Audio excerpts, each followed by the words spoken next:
Vous avez décidé de soutenir Emmanuel Macron. Pourquoi?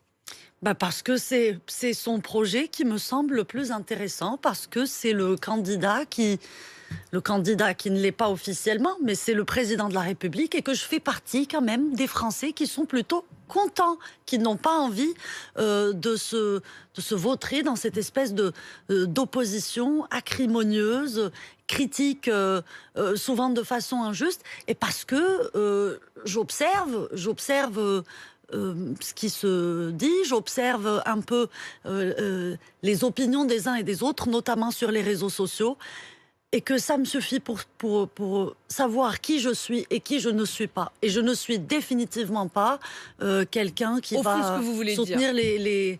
Pourquoi vous soutenez candidats Emmanuel actuels. Macron? Parce que vous voulez dire précisément que vous ne soutenez pas Zemmour? Pas seulement, pas seulement. D'abord, alors j'assiste, désolée naturellement, à une grande division du camp laïque, on va dire, depuis quelque temps. Et puis j'ai observé quand même avec effroi et stupéfaction beaucoup on va dire, des identités virtuelles, des gens qui me soutenaient par exemple sur les réseaux sociaux, qui se sont vautrés dans le zémourisme le plus crasse, c'est-à-dire dans un zémourisme enthousiaste qu'ils prennent pour une espèce de lutte contre l'islamisme, ou pire, de défense de la laïcité. C'est important pour moi de dire non, sans façon. Moi, c'est pas ça. Je n'ai jamais vu les choses comme ça. Je pense que c'est une fausse route. Je pense que c'est une route dangereuse.